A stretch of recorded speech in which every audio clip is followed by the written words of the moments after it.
हाँ तो प्यारे बच्चों नमस्कार। कैसे आप सभी? उम्मीद करेंगे आप सभी एकदम मस्त होंगे, स्वस्थ होंगे, लाजवाब होंगे और अपनी पढ़ाई को एकदम शानदार तरीकों से एकदम मन लगा करके आप लोग कर रहे होंगे। तो बाबू एक बार आप सभी का हम स्वागत करते हैं आपके प्यारे से प्लेटफॉर्म टारगेट बोर्ड पर। कैसे बाबू लोग आप सभी एकदम मस्त है ना? आप लोग की पढ़ाई लिखाई कैसी चल रही है? एकदम शानदार चल रही होगी।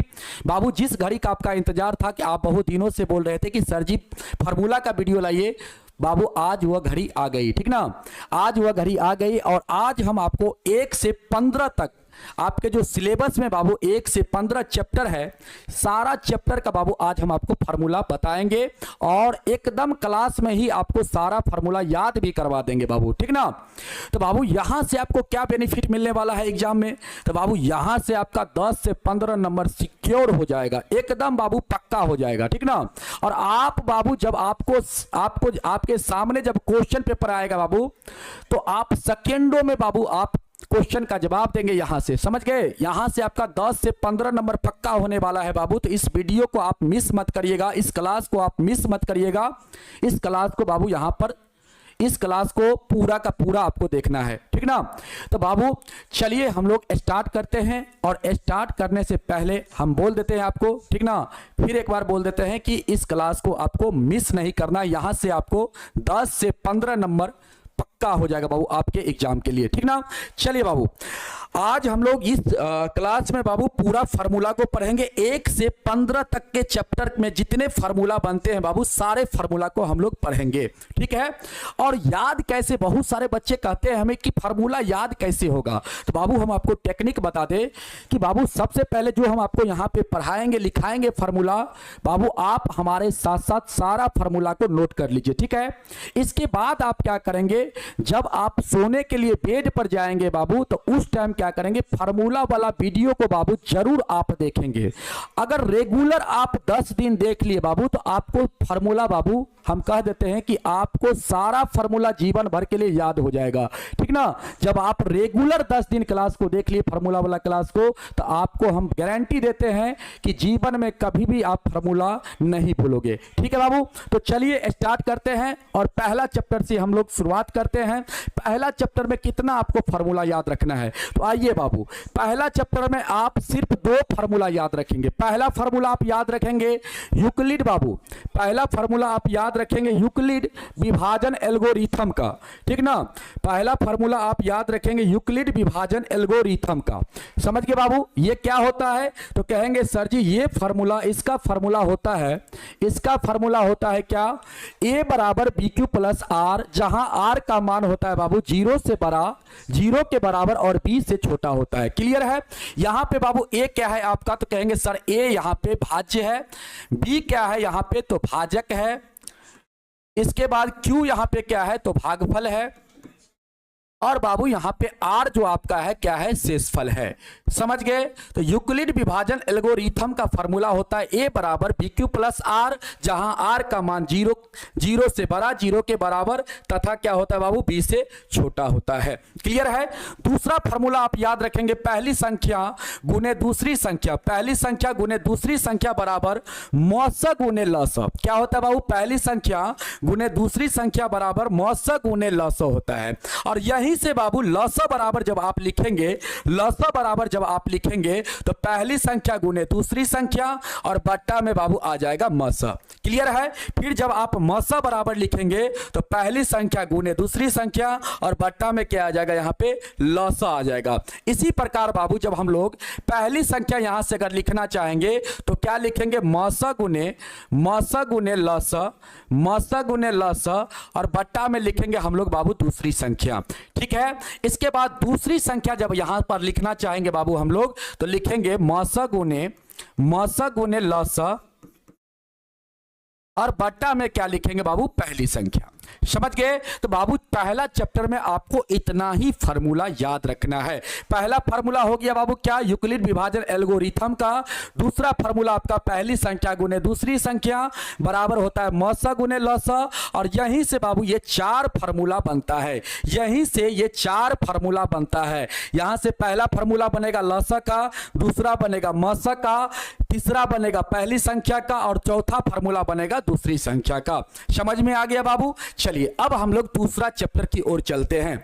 दूसरा चैप्टर में देखिए बाबू बहुपद। बहुपद में आपको कितना फार्मूला याद रखना है? तो बाबू बहुपद में आप 3 से 4 फार्मूला याद रखेंगे।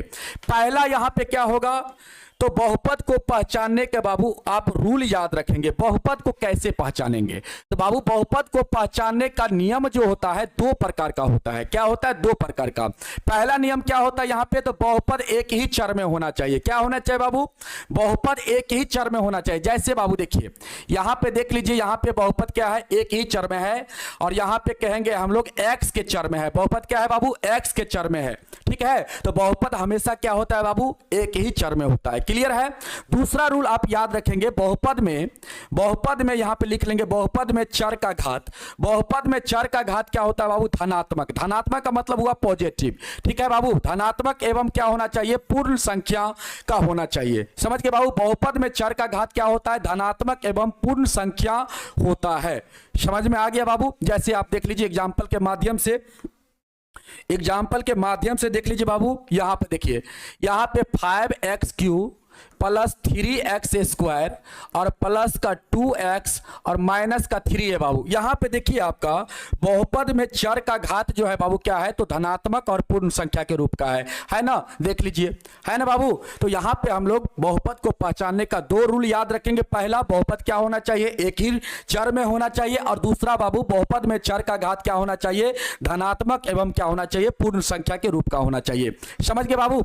इसके बाद आप अगला फॉर्मूला याद रखेंगे बाबू, रैखिक बहुपद। रैखिक बहुपद का बाबू क्या होता है यहां पर? व्यापक रूप। व्यापक रूप आप याद रखेंगे, ax प्लस क्या होता है? b होता है। रैखिक बहुपद का व्यापक रूप क्या होता है बाबू? ax प्लस b होता है। और यहां पर a is not equal to 0 होगा और घात इसका क्या होगा बाबू? a is not equal to 0 और घात इसका क्या होगा? 1 होगा। और शून्यक की संख्या अगर यहां पर आपसे पूछ ले तो शून्यक की संख्या आप बोलेंगे 1। क्या बोलेंगे बाबू? घात अगर 1 होगा तो शून्यक भी क्या होगा यहां पर? तो 1 होगा। क्लियर है बाबू? चलिए अगला देखिए, अगला यहां पे क्या है? अगला बाबू आपका द्विघात बहुपद है। क्या है? अगला द्विघात बहुपद। तो द्विघात बहुपद का व्यापक रूप क्या होता है? तो आप कहेंगे सर व्यापक रूप होता है ax² plus bx plus c, जहां बाबू a के बराबर यहां पे 0 नहीं होगा और इसका घात क्या होगा? तो 2 होगा। क्या होगा? क्या होगा? घात बाबू यहां पे 2 होगा। और अगर शून्यक की बात करें बाबू, यहां पे शून्यक की संख्या कितना होगा? तो आप कहेंगे सर यहां पे शून्यक की संख्या 2 होगा, क्योंकि यहां पे घात 2 है तो शून्यक भी क्या होगा यहां पे बाबू? तो 2 हो जाएगा। क्लियर है? यहां पे बाबू आप याद रखेंगे शून्यकों का योगफल। यहां पे आप द्विघात बहुपद के अंदर आप याद रखेंगे बाबू शून्यकों का योगफल, जिसे हम लोग अल्फा प्लस बीटा बोलते हैं बाबू। इसका क्या फॉर्मूला होता है? तो -b/a होता है। क्या होता है बाबू? -b/a। और ये जो b है आपका क्या है? x का गुणांक है। क्या है बाबू? यहां पे लिख देते हैं हम। यहां पे b क्या है आपका? तो x का गुणांक है। b क्या है बाबू? x का गुणांक है। समझ गए? और यहां पे बाबू a क्या है? तो x² का गुणांक है। x² का गुणांक है। समझ के बाबू? x² का क्या है? गुणांक है। समझ में आया? बोलो हाँ या ना।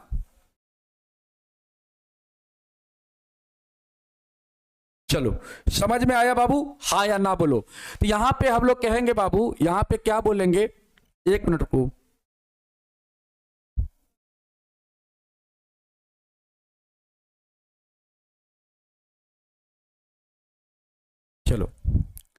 चलो बाबू यहां पे देख लो, यहां पे b क्या है? तो x का गुणांक है और a क्या है? तो x² का क्या है? गुणांक है। क्लियर हो गया? अब देखो इसमें शून्यकों का योग, शून्यकों का गुणनफल क्या होता है? जिसको हम लोग अल्फा इंटू बीटा बोलते हैं बाबू, ये होता है c/a। यहां पे c क्या है? तो कहेंगे सर अचर पद है। c अचर पद है। और यहां पे a क्या है बाबू? तो x² का गुणांक है। क्या है? x² का गुणांक है। समझ गए बाबू? इसके बाद अगला फॉर्मूला है बाबू, अगला है आपका द्विघात बहुपद का बाबू क्या है? सूत्र। सूत्र का क्या फॉर्मूला है? तो बाबू सूत्र का फॉर्मूला होता है द्विघात बहुपद का x² माइनस बाबू alpha plus beta into x, और प्लस में क्या होता है? अल्फा इंटू बीटा होता है। यही होता है द्विघात बहुपद का सूत्र। क्या होता है? x² minus alpha plus beta into x, और प्लस में क्या होता है बाबू? अल्फा इंटू बीटा होता है। क्लियर हो गया? चलिए नेक्स्ट बाबू, नेक्स्ट है त्रिघात बहुपद। नेक्स्ट क्या है बाबू? त्रिघात बहुपद। त्रिघात बहुपद में कौन कौन से सूत्र होते बाबू? तो सबसे पहले इसका आप व्यापक रूप याद रखेंगे, और ये बाबू आपका ऑब्जेक्टिव में पूछता है, ये आपका ऑब्जेक्टिव में बाबू पूछता है, ठीक ना। तो याद रखेंगे त्रिघात बहुपद का व्यापक रूप जो होता है ax³ होता है बाबू, ax³ प्लस bx, यहां पे स्क्वायर होगा बाबू, bx² plus cx plus d होता है बाबू, ठीक ना।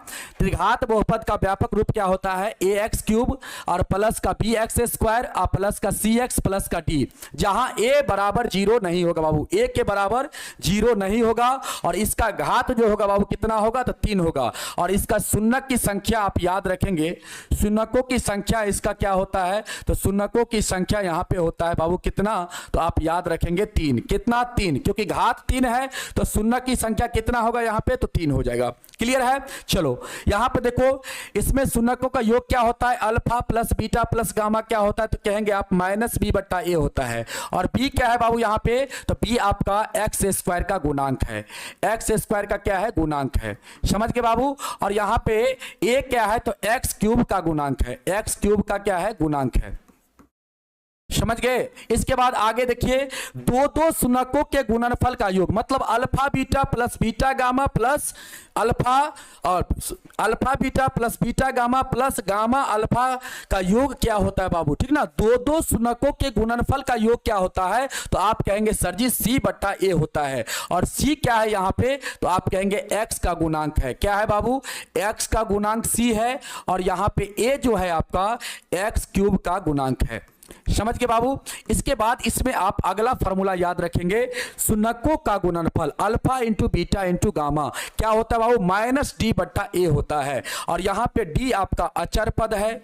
क्या है बाबू? अचर पद है, अचर पद है। और यहां पे बाबू a क्या है? तो x³ का क्या है? गुणांक है। क्या है? गुणांक है। समझ में आ गया? समझ में आ गया बाबू? इसके बाद देखिए, त्रिघात बहुपद का सूत्र क्या होता है? त्रिघात बहुपद का सूत्र क्या होता है? इसको यहां पे लिख देते हैं, ठीक ना। गलती से यहां लिखा गया बाबू। त्रिघात बहुपद का सूत्र क्या होता है?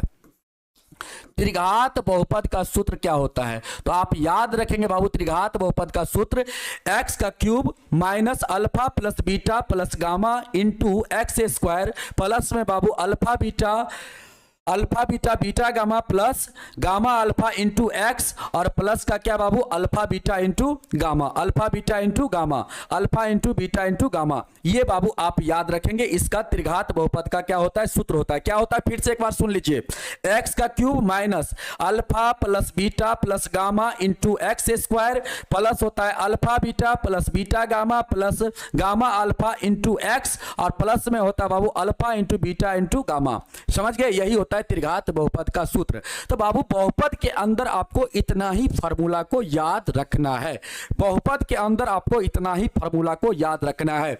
नेक्स्ट अपना चैप्टर है बाबू, नेक्स्ट चैप्टर क्या है? तो दो चर वाले रैखिक समीकरण, दो चर वाले रैखिक समीकरण। देखिए बाबू, दो चर वाले रैखिक समीकरण में आपको कितना फार्मूला याद रखना है? तो पहले तो इसका बाबू आप व्यापक रूप याद रखेंगे। दो चरों वाले रैखिक समीकरण का व्यापक रूप क्या होता है? तो बाबू इसका व्यापक रूप होता है ax plus by plus c बराबर 0, ठीक ना बाबू। ax plus by plus c बराबर क्या होता है? 0 होता है। और यहां पर a और b, यहां पे a तथा b के बराबर क्या होना चाहिए बाबू? 0 नहीं होना चाहिए। यहां पे a तथा b के बराबर क्या होना चाहिए बाबू? 0 नहीं होना चाहिए। a तथा b के बराबर यहां 0 नहीं होना चाहिए। समझ में आ गया बाबू? तब जाके इसको हम लोग क्या बोलेंगे? अगर ये दोनों के बराबर 0 हो जाएगा ना बाबू, तो ये फिर आपका यहां पे दो चरों वाले रैखिक समीकरण का व्यापक रूप नहीं होगा। समझ में आया? तो दो चरों वाला रैखिक समीकरण का व्यापक रूप क्या होता है? ax plus by plus c equal to होता है 0। क्लियर है बाबू? चलिए अगला इसमें देखेंगे फार्मूला। इसमें अगला फार्मूला क्या होता है? देखिए बाबू, इसमें दूसरा फार्मूला आप याद रखेंगे। यदि दो चरों वाले दो रैखिक समीकरण a1x प्लस, यहां पे लिख लीजिए बाबू a1x प्लस b1y और प्लस c1 बराबर 0 बाबू। a1x plus b1y plus c1 बराबर 0 एवं a2x plus B2y plus C2 बराबर क्या बाबू 0 हो तो यहां पर टोटल 3 कंडीशन बनेंगे। कितना कंडीशन बाबू? 3 कंडीशन, और प्रत्येक कंडीशन के अंदर भी 3 कंडीशन बनते हैं। समझ में आया बाबू? आइए पहला कंडीशन आप याद रखेंगे बाबू, जब यहां पे A1/A2 यहां पे याद रखेंगे, देखिए A1/A2 is not equal to बाबू B1/B2 होगा, तो आप याद रखेंगे क्या? यहां पे क्या याद रखेंगे? यहां पे हलों की जो संख्या होगा बाबू क्या होगा? केवल एक हल होगा, या इसी को हम लोग बोलेंगे अद्वितीय हल। क्या बोलेंगे बाबू? अद्वितीय हल। इसका ग्राफ कैसे होगा? कैसा होगा बाबू? तो इसका ग्राफ आपका प्रतिच्छेदी ग्राफ होगा, और इसका युग्म का जो नाम होगा क्या होगा? संगत या अविरोधी होगा। क्लियर है? इसका दूसरा कंडीशन क्या है बाबू? तो दूसरा कंडीशन होगा A1/A2 बराबर B1/B2 बराबर अगर C1/C2 होगा बाबू, तो यहां पर क्या होगा? हलों की संख्या बाबू अनेक हल होगा। क्या होगा? यहां पे अनेक हल होगा। क्या होगा बाबू? अनेक हल होगा। और ग्राफ कैसा होगा? तो संपाती ग्राफ होगा। युग्म का नाम क्या होगा? तो कहेंगे सर संगत या आश्रित। संगत होगा या आश्रित होगा। समझ में आया बाबू? युग्म का नाम क्या होगा? संगत या आश्रित। क्लियर है? इसके बाद तीसरा इसमें कंडीशन आप याद रखेंगे बाबू। तीसरा कंडीशन इसका क्या होता है? तो A1/A2 बराबर बाबू B1/B2 बराबर नहीं अगर C1/C2 होगा बाबू, तो यहां पे तीसरा कंडीशन में क्या होता है? हलों की संख्या जो होगा बाबू कोई भी हल नहीं होगा। यहां पे एक भी हल यहां पे नहीं होगा। ठीक ना? इसका यहां पे एक भी हल नहीं निकलेगा। ग्राफ क्या होगा बाबू इसका? तो समांतर ग्राफ होगा, और युग्म का जो नाम होगा बाबू क्या होगा? असंगत, या इसी को हम लोग क्या बोलते हैं? तो विरोधी बोलते हैं। क्लियर है? सबसे पहला कंडीशन आपका ये हो गया, जिसमें A1/A2 is not equal to B1/B2। इसमें हलों की संख्या केवल एक हल, या इसी को अद्वितीय हल कहते हैं बाबू। ग्राफ कैसा होगा? प्रतिच्छेदी। युग्म का नाम क्या होगा? संगत या अविरोधी। इसके बाद बाबू दूसरा कंडीशन बनता है A1/A2 बराबर B1/B2 बराबर C1/C2। तो यहां पे बाबू क्या होगा? हलों की संख्या अनेक हल होगा। ग्राफ आपका संपाती होगा। युग्म का नाम क्या होगा? संगत या आश्रित। और तीसरा कंडीशन होता है बाबू A1/A2 बराबर B1/B2 is not equal to C1/C2। तो यहां पे हल एक भी नहीं निकलता है बाबू। ग्राफ कैसा होता है? तो समांतर। और युग्म जो होता है बाबू समीकरण का क्या होता है? असंगत या विरोधी होता है। समझ के बाबू? तो ये था आपका तीसरा चैप्टर, और तीसरा चैप्टर के अंदर आपको इतना ही फार्मूला को याद रखना है। ठीक है बाबू? चलिए अगला देखिए, अगला चैप्टर आपका क्या है? तो अगला है बाबू द्विघात समीकरण। क्या है बाबू? द्विघात समीकरण। तो सबसे पहले यहां पे आप द्विघात समीकरण का क्या याद रखेंगे? व्यापक रूप याद रखेंगे। द्विघात समीकरण का आप यहां पे याद रखेंगे व्यापक रूप, स्टैंडर्ड फॉर्म। व्यापक रूप क्या होता है बाबू इसका? तो ax² plus bx plus c equal to क्या होता है बाबू? 0। और यहां पर a के बराबर 0 नहीं होना चाहिए। यहां पे a के बराबर 0 नहीं होना चाहिए। ठीक है बाबू? इसके बाद देखिए यहां से बाबू क्या होगा? विभक्तर या विवेचक आप निकालेंगे, तो d के बराबर क्या होगा बाबू? विवेचक या विभक्तर। ठीक ना? देखिए द्विघात समीकरण का बाबू विवेचक जब निकालते हैं या विभक्तर जब निकालते हैं, तो इसके लिए बाबू हम लोग लिखते हैं b² माइनस 4ac। क्या लिखते हैं बाबू? b² minus 4ac। और यहां पे b क्या होता है? तो x का कॉफिशिएंट, a होता है x² का कॉफिशिएंट, और c बाबू क्या होता है? तो अचर पद होता है। क्लियर है? इसके बाद बाबू यहां पे मूल का फार्मूला आप याद रखेंगे। मूल के लिए याद रखेंगे -b plus minus root under b² minus 4ac और बट्टा में 2a, या इसको बाबू आप ऐसे भी याद रख सकते हैं -b plus minus root under D और बट्टा में क्या? 2a। ठीक है? और यहां से बाबू आप याद रखेंगे अल्फा बराबर, यहां से अल्फा बराबर आएगा बाबू -b plus root under D और बट्टा में 2a। और बीटा बराबर जब आप लिखेंगे तो -b माइनस रूट डी और बट्टा में क्या? 2a। ठीक ना बाबू? तो मूल के लिए फॉर्मूला ये होता है। और यहां से जब हम लोग अल्फा लिखते हैं बाबू, अल्फा का मान लिखते हैं तो -b plus root under D बट्टा 2a, और बीटा का मान लिखते हैं -b और माइनस रूट अंडर डी और बट्टा में 2a। क्लियर है बाबू? तो ये बाबू आपका द्विघात समीकरण का क्या था? फार्मूला था। चलिए नेक्स्ट देखिए बाबू क्या है आगे। इसमें इसी में आगे है बाबू क्या? यदि द्विघात समीकरण ax² plus bx plus c बराबर 0 के मूल अल्फा बीटा हो, तो बाबू यहां पे मूलों का योग क्या होगा? मूलों का गुणनफल क्या होगा? तो देखिए बाबू यहां पे मूलों का योग मतलब यहां पे होगा अल्फा प्लस बीटा बराबर माइनस बी बट्टा क्या होगा, ए होगा। और यहां पे बी क्या है, तो यहां पे बाबू बी आपका है एक्स का गुणांक है। क्या है यहां पे बी, एक्स का गुणांक है बाबू। और यहां पे ए आपका है एक्स स्क्वायर का गुणांक। समझ में आया बाबू। और इसके बाद इसमें नेक्स्ट फार्मूला आप याद रखेंगे, मूलों का गुणनफल। मूलों का बाबू गुणनफल अल्फा इंटू बीटा क्या होता है, सी बट्टा ए होता है। तो सी को कहते हैं बाबू अचर पद, और ए क्या होता है, एक्स स्क्वायर का गुणांक होता है। एक्स स्क्वायर का गुणांक होता है। समझ में आ गया। तो बाबू द्विघात समीकरण के अंदर इतना ही आपको फार्मूला को याद रखना है। द्विघात समीकरण के अंदर इतना ही फार्मूला को आप याद रखेंगे। इसके बाद पांचवा बाबू चैप्टर आपका है, सॉरी यहां पे बाबू द्विघात समीकरण के अंदर मूलों की प्रकृति भी आप याद रखेंगे, ठीक ना। द्विघात समीकरण के अंदर बाबू मूलों की प्रकृति भी आप याद रखेंगे। देखिए बाबू यहां पे, ठीक है, देखिए मूलों की प्रकृति में क्या याद रखेंगे बाबू, यहां पे आप तीन कंडीशन को याद रखेंगे। पहला क्या होता है, जब बाबू बी स्क्वायर माइनस 4ac का मान बाबू जीरो से क्या होगा, बड़ा होगा, तो यहां पे मूल क्या होगा, वास्तविक एवं क्या होगा, असमान होगा। या आप ऐसे भी बोल सकते हैं, यहां पे ऐसे भी बोल सकते हैं, डी का मान बाबू जब जीरो से बड़ा होगा तो यहां पे मूल क्या होगा, वास्तविक एवं क्या होगा, असमान होगा। क्लियर बाबू।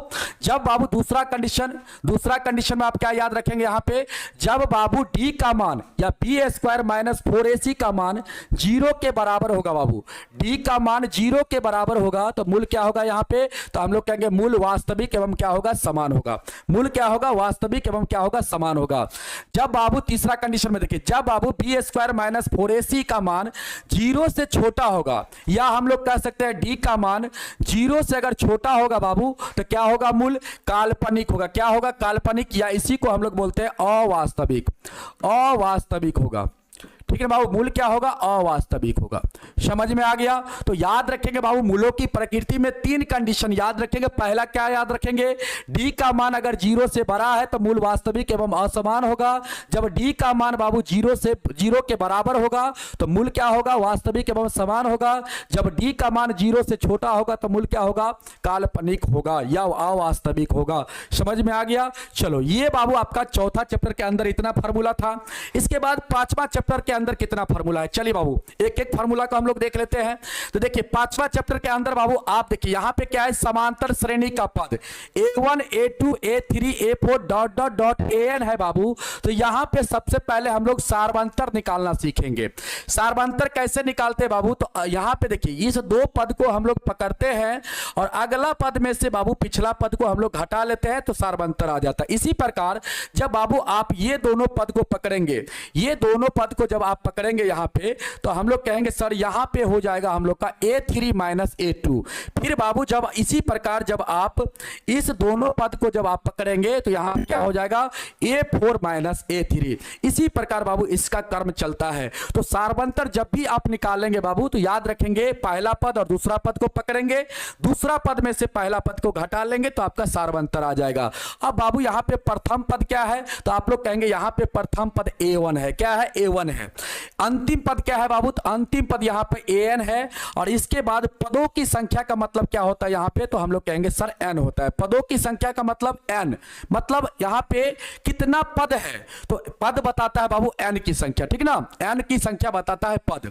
अब देखिए बाबू यहां पे दो फार्मूला बनता है। पहला फार्मूला क्या बनेगा, तो an को हम लोग अंतिम पद बोलते हैं, और an को बाबू एक दूसरा नाम भी होता है जिसको हम लोग tn बोलते हैं, ठीक ना, an या tn। तो इसके बराबर होता है a plus n minus 1 into T, a plus n minus 1 into T. और यहां पे बाबू a जो होगा आपका प्रथम पद होगा, क्या होगा, प्रथम पद होगा, ठीक ना। n क्या है, पदों की संख्या, और d क्या है यहां पे, तो सार्वंतर है। समझ गए बाबू, सार्वंतर है। समझ में आया। चलिए अगला फार्मूला देखिए, इसी का अगला फार्मूला देखिए। n पदों के योग के लिए बाबू, n पदों के योग के लिए आप दो फार्मूला याद रखेंगे बाबू। जब n का मान, a का मान, d का मान देगा बाबू तो ये वाला फार्मूला लगा देंगे। जब बाबू अपने पास n का मान होगा, a का मान होगा और अंतिम पद होगा, an क्या है यहाँ पे, अंतिम पद है, तो ये वाला बाबू आप फार्मूला लगाएंगे। ठीक है, ये आपका आपका प्रथम पद, जब अपने पास बाबू प्रथम पद होगा और अंतिम पद होगा और n का मान होगा तो ये वाला फॉर्मूला लगाएंगे। जब अपने पास बाबू प्रथम पद, सार्वंतर और बाबू n का मान होगा तो ये वाला फॉर्मूला लगाएंगे। तो बाबू यहां से Sn बराबर क्या होगा, n/2 इंटू में 2a प्लस में बाबू n - 1 इंटू डी, और यहां से होता है बाबू Sn बराबर n/2 a प्लस an होता है। समझ में आ गया बाबू। तो समांतर श्रेणी के अंदर बाबू इतना ही फार्मूला को आपको याद रखना है, ठीक है। समांतर श्रेणी के अंदर आप इतना ही फार्मूला याद रखेंगे। इसके बाद बाबू अगला चैप्टर आपका त्रिभुज है। त्रिभुज के अंदर आप कितना फार्मूला याद रखेंगे बाबू, यहाँ पे आप सिर्फ थेल्स परिमेय याद रखेंगे। इसके अंदर सिर्फ आप थेल्स परिमेय याद रखेंगे, ठीक ना। अब यहाँ पे देखिए बाबू थेल्स परिमेय, और एक चीज और बता देते हैं आपको, इसके अंदर इसका यूज आपको ऑब्जेक्टिव क्वेश्चन को बनाने में बाबू बहुत यूज होगा, ठीक ना, थेल्स परिमेय का। और थेल्स परिमेय क्या कहता है बाबू, यहां पे देख लीजिए। यहां पे बाबू क्या होता है, जैसे ये आपका त्रिभुज है एबीसी, और AB और AC भुजा पर बाबू कोई बिंदु है बाबू, और इस बिंदु को मिलाने वाली रेखा, ये रेखा जो है बाबू, ये रेखा अगर तीसरी भुजा के समांतर है बाबू तो यहां पे क्या हो जाता है, यहां पे आपका हो जाता है, यहां पे अगर बाबू D समांतर अगर BC है तो यहां पे हम लोग का हो जाता है AD बट्टा क्या होता है AD बट्टा DB होता है।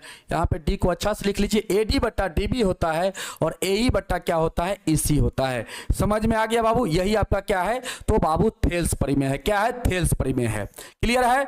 और बाबू इसके अंदर आप एक और फार्मूला याद रखेंगे, जब दो त्रिभुज समरूप होते हैं बाबू, जब दो त्रिभुज समरूप होते हैं तो एरिया का अनुपात क्या होता है। देखिए बाबू यहां पे जब दो त्रिभुज समरूप होंगे, जैसे ABC और एक त्रिभुज है आपका DEF, क्या है बाबू, DEF है। ये दोनों त्रिभुज बाबू क्या है, समरूप है। तो यहां पे हम लोग याद रखेंगे इस दोनों त्रिभुज का एरिया का अनुपात क्या होगा। जैसे हम लोग कहेंगे एरिया ऑफ त्रिभुज ABC और बट्टा में एरिया ऑफ त्रिभुज DEF, ठीक है बाबू। DEF का रेशियो क्या होगा, तो हम लोग कहेंगे सर जी इसके संगत भुजा के वर्ग के अनुपात के बराबर होगा। इसके संगत भुजा के अनुपात, ऐसे याद रखेंगे, इसके संगत भुजा के अनुपात के वर्ग के बराबर होगा, ठीक है बाबू। जैसे आप यहां पे याद रखेंगे AB बट्टा D का अनुपात का क्या याद रखेंगे, वर्ग याद रखेंगे। और यहां पे बाबू जब ये दोनों त्रिभुज समरूप होंगे तो यहां पे आपका क्या हो जाएगा, AB बट्टा क्या होगा, D हो जाएगा, AB बट्टा क्या हो जाएगा, D हो जाएगा। इसके बाद बाबू यहां पे बराबर होगा BC बट्टा क्या होगा, EF होगा, और बराबर हो जाएगा AC बट्टा क्या होगा, DF होगा, AC बट्टा क्या होगा, DF होगा। जब बाबू दो त्रिभुज समरूप होते हैं तो उनके संगत भुजा का अनुपात क्या होते हैं, बराबर होते हैं, और तथा क्या होते हैं, संगत कोण भी समान होते हैं। तो यहाँ पे कोण A जो होगा कोण D के बराबर होगा, कोण B जो होगा यहाँ पे क्या होगा बाबू, तो हम लोग कहेंगे कोण E के बराबर, और यहाँ पे कोण आपका C जो होगा कोण F के बराबर होगा। समझ में आ गया बाबू। तो आप लोग याद रखेंगे दोनों त्रिभुज के एरिया का जो अनुपात होगा उसके संगत भुजा के अनुपात के वर्ग के बराबर होता है। समझ में आ गया बाबू। तो ये आप दो कंसेप्ट इस त्रिभुज के अंदर आप याद रखेंगे। समझ में आया। चलो अगला देखो क्या है, अगला छठा हो गया, सातवां आपका निर्देशांक ज्यामिति। निर्देशांक ज्यामिति में बाबू आपको 10 से 12 फार्मूला याद रखना है। अब देखिए यहाँ पे निर्देशांक ज्यामिति में बाबू प्रथम पाद, देखिए यहाँ पे ये आपका क्या है, y एक्सिस, और ये आपका क्या है बाबू, x एक्सिस। ये क्या है, x एक्सिस, जिसको हम लोग हिंदी में बोलते हैं x अक्ष, और इसको बोलते हैं क्या बाबू, y अक्ष। इसमें क्या होता है, इसको क्या बोलते हैं, प्रथम पाद बोलते हैं बाबू, या इसी को हम लोग चतुर्थांश बोलते हैं, और इसी को क्या बोलते हैं बाबू, चरण बोलते हैं। ये तीन नाम से इसको जानते हैं बाबू। ये आपका सेकेंड चतुर्थांश हो गया, ये आपका थर्ड, और ये आपका क्या होगा बाबू 4। समझ में आया। और प्रथम चतुर्थांश में क्या होता है बाबू, x का मान और y का मान क्या होता है, पॉजिटिव होता है। समझ में आ गया बाबू। प्रथम चतुर्थांश में x और y दोनों पॉजिटिव होता है। सेकेंड वाला में बाबू x निगेटिव होता है, y पॉजिटिव होता है। थर्ड वाला में दोनों निगेटिव होता है बाबू, थर्ड वाला में दोनों निगेटिव, समझ गए। और फोर्थ वाला में क्या होता है, x पॉजिटिव होता है और y क्या होता है, निगेटिव होता है। तो यहां पे याद रखेंगे आप लोग, प्रथम पाद मतलब प्रथम चतुर्थांश में क्या होता है, x पॉजिटिव y पॉजिटिव। द्वितीय पाद में क्या होता है बाबू, मतलब चतुर्थांश में क्या होता है, तो आप लोग याद रखेंगे x निगेटिव y पॉजिटिव।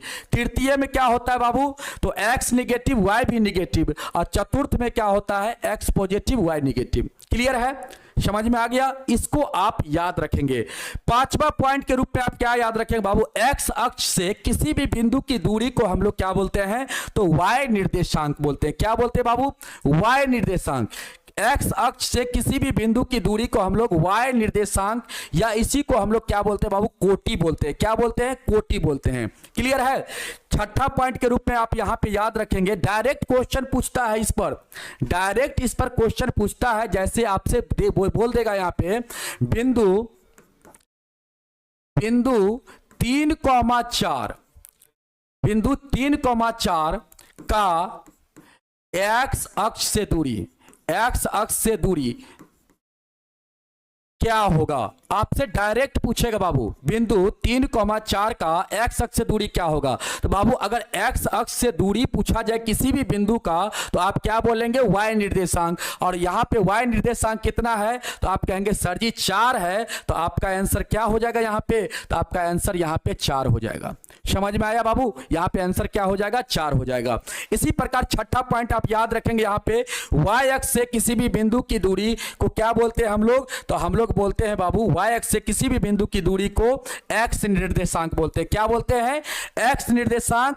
और x निर्देशांक को ही भुज बोला जाता है बाबू। तो या तो आप x निर्देशांक बोलेंगे या तो आप भुज बोलेंगे। समझ में आया बाबू।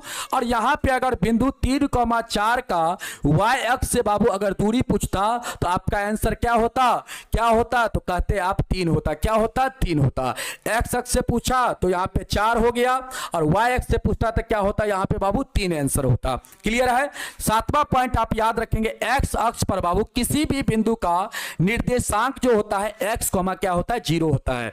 x कॉमा क्या होता है, 0 होता है। क्योंकि x अक्ष पे y का मान 0 होगा बाबू, इसलिए x का मान कुछ भी हो सकता है, y का मान 0 होगा। तो x अक्ष पे कोई भी बिंदु का निर्देशांक अगर आपसे पूछा जाए, तो आप क्या बोलेंगे, x कॉमा 0 बोलेंगे। क्या बोलेंगे, x कॉमा 0। क्लियर है बाबू। चलिए आगे बढ़ते हम लोग। अगला पॉइंट देखिए, आठवां पॉइंट क्या है बाबू, यहां पे आठवां पॉइंट आप याद रखेंगे, y अक्ष पर किसी भी बिंदु का निर्देशांक होता है बाबू 0,y। मतलब y अक्ष पर आपका x क्या होता है बाबू, तो 0 होता है। तो आप याद रखेंगे x का मान y अक्ष पर 0 होगा, तो y का मान कुछ भी हो सकता है, तो 0, आप y याद रखेंगे।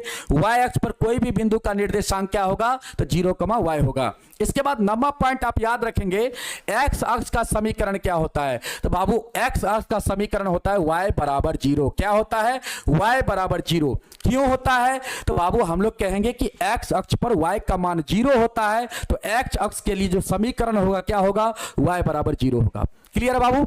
इसी प्रकार बाबू y अक्ष का समीकरण क्या होगा, तो आप कहेंगे x बराबर 0। क्योंकि y अक्ष पर क्या होता है, x का मान 0 होता है, इसीलिए x बराबर क्या हो जाएगा, यहाँ पे 0 हो जाएगा y अक्ष के समीकरण के लिए। समझ में आया बाबू। इसके बाद 11वां पॉइंट याद रखेंगे, यहाँ पे मूल बिंदु का निर्देशांक। मूल बिंदु का निर्देशांक क्या होता है, तो 0,0 होता है। क्या होता है बाबू, 0,0 होता है। इसके बाद 12वां पॉइंट आप याद रखेंगे, बिंदु P x1, y1 और बिंदु Q है बाबू x2, y2 के बीच का दूरी का क्या फॉर्मूला होगा, तो आप याद रखेंगे रूट अंडर। क्या याद रखेंगे, root under x2 minus x1 का whole square plus y2 minus y1 का होल स्क्वायर। क्या याद रखेंगे, root under x2 minus x1 का whole square plus y2 minus y1 का होल स्क्वायर। क्लियर है बाबू। चलिए अगला पॉइंट आप याद रखेंगे, मूल बिंदु से बिंदु P x, y की दूरी क्या होगा बाबू? बताइए, मूल बिंदु से बाबू अगर दूरी पूछा जाए किसी भी बिंदु का, तो आप फार्मूला याद रखेंगे root under x square plus y square. क्या याद रखेंगे? X square plus y square root under x square plus y square. मूल बिंदु से अगर किसी भी बिंदु की दूरी की बात की जाए बाबू, तो उसका फार्मूला क्या होता है? Root under x square plus y square. इसके बाद 14वां पॉइंट आप याद रखेंगे, दो बिंदुओं x1 y1 तथा बाबू यहां पे और है दो बिंदु x1 y1 और x2 y2 को मिलाने वाली रेखाखंड को बिंदु P एक्स वाई, बिंदु P का यहां पे निर्देशांक एक्स वाई है बाबू, m/n के अनुपात में क्या करता है? अंत विभाजित करता है। तो यहां पे क्या होगा? तो यहां पे बाबू हम लोग का हो जाएगा, बिंदु P का निर्देशांक जो होगा बाबू क्या होगा? तो mx2 प्लस nx1 बट्टा m plus n comma my2 plus ny1 बट्टा m प्लस क्या होगा? तो यहां पे n होगा, m प्लस क्या होगा? n होगा। ठीक है बाबू, आप यहां पे ध्यान दीजिएगा, देखिए बाबू ये क्या है यहां पे? तो बाबू ए भी एक क्या है? रेखाखंड है, ठीक ना। इसका निर्देशांक क्या है? x1 y1 है और इसका निर्देशांक क्या है बाबू? x2 y2 है, ठीक है। और इस रेखाखंड को मान लेते हैं बिंदु P बाबू, जिसका निर्देशांक क्या है? बिंदु P का निर्देशांक क्या है? x, y है, ठीक ना, x, y है। यह जो बिंदु P है बाबू, इस रेखाखंड को m/n के अनुपात में क्या करता है? विभाजित करता है। तो यहां पे कहेंगे सर जी यहां पे P जो है, P बिंदु का जो निर्देशांक होगा, यहां से x का मान जो होगा क्या होगा? तो x का मान के लिए हम लोग यहां पे लिखेंगे बाबू क्या? mx2 प्लस nx1 और बट्टा में m प्लस n, और यहां से y के लिए बाबू हम लोग लिखेंगे my2 प्लस ny1 और बट्टा में क्या लिखेंगे? तो m प्लस क्या लिखेंगे? n लिखेंगे। समझ गए बाबू? अगला पॉइंट है बाबू, इसमें 15वां पॉइंट है, मध्य बिंदु का निर्देशांक क्या होगा? मध्य बिंदु का निर्देशांक का फार्मूला हो जाता है बाबू x1 प्लस x2 बट्टा 2। ये मध्य बिंदु अगर हो जाएगा बाबू, तो यहाँ पे अनुपात 1:1 हो जाएगा। इसीलिए क्या करेंगे बाबू? इस दोनों का योग का यहाँ पे आधा कर लेते हैं और फिर इस दोनों का योग का यहाँ पे आधा कर लेते हैं। तो मध्य बिंदु का निर्देशांक का फार्मूला बन जाता है x1 प्लस x2 बट्टा 2 y1 प्लस y2 बट्टा क्या हो जाता है? तो 2 हो जाता है। क्लियर है बाबू? अगला इसमें पॉइंट है बाबू, यदि किसी त्रिभुज के शीर्ष के निर्देशांक बाबू x1 y1 x2 y2 और x3 y3 हो, तो यहां पे बाबू त्रिभुज का क्षेत्रफल क्या होता है? तो त्रिभुज का क्षेत्रफल होगा हाफ मॉड बाबू लगा के लिखेंगे x1 into y2 minus y3 plus x2 into y3 minus y1 plus x3 into y1 minus y2। यही होता है बाबू त्रिभुज का क्षेत्रफल का फार्मूला। समझ गए? एक बार फिर से समझ लीजिए, x1 इंटू में बाबू y2 minus y3 plus x2 y3 minus y1, x2 into में y3 माइनस y1 प्लस में बाबू x3 इंटू में y1 माइनस y2 होता है। क्लियर हो गया? ये आपका त्रिभुज का क्षेत्रफल का फार्मूला होता है। आप इसको एक बार ऐसे समझ लीजिए बाबू, यहां पे क्या है? एक त्रिभुज है, समझ गए बाबू, और यहां पे क्या है? इसका निर्देशांक क्या है? x1 है, y1 है, ठीक ना, x1 y1 है, इसका है x2 क्या है? y2 है, और इसका है बाबू x3 y3। समझ के बाबू? अब देखिए बाबू, क्षेत्रफल का फार्मूला हम लोग कैसे लिखते हैं? तो 1/2 आप पहले लिख लीजिएगा, इसके बाद मॉड लगाइएगा।